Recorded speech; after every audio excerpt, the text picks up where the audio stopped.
Con el apoyo de la Embajada de los Estados Unidos y la clínica Proteus, un grupo de investigadores de la Universidad de Illinois en los Estados Unidos emprende un proyecto de prótesis robóticas a muy bajo costo para los ecuatorianos. Veamos.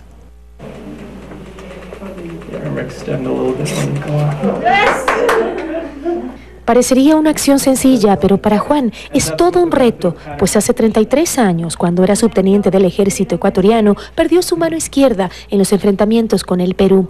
Nunca se imaginó volver a tener una mano que responda directamente las decisiones de su cerebro, pero un prototipo con posibilidades de retroalimentación sensorial de bajo costo, construido por Mary y Abel, jóvenes investigadores especialistas en robótica y neurociencia de la Universidad de Illinois en Estados Unidos, hoy le regalan esa esperanza. Es una sensación que uno tiene que controlar las lágrimas para que no caigan. Como el cerebro de Juan ha olvidado la capacidad que tienen sus músculos para accionar la mano que perdió, lo entrenan primero con un espejo que engaña al cerebro, haciendo que el reflejo de la mano derecha active los movimientos de la izquierda, logrando que los músculos reaccionen.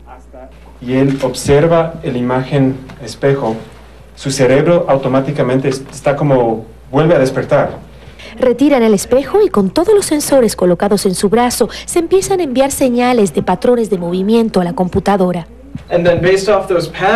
Basados en esos patrones, la computadora le puede decir a la mano robótica qué movimientos hacer. Todo este equipo, que hoy parece un enredo de cables, se convertirán pronto en pequeños sensores y microprocesadores colocados dentro de la prótesis. Lo interesante aquí es que hay como un nube de electricidad alrededor del brazo y esta nube está constantemente cambiando. Si yo hago esto, hay diferentes patrones de electricidad en esa nube.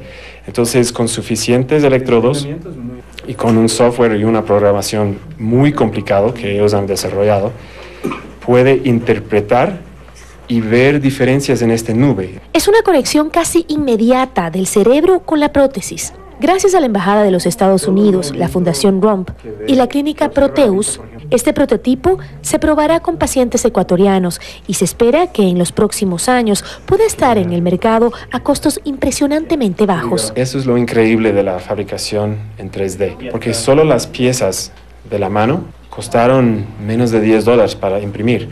Luego vienen los motores, los circuitos. Estamos hablando de una cosa tal vez $1000. Son simplemente las ganas de estos jóvenes de adaptar la tecnología a las verdaderas necesidades de las personas. Estamos muy felices de ver cómo él es capaz de controlar su mano. Es realmente fabuloso. Gisela Bayona, 24 horas.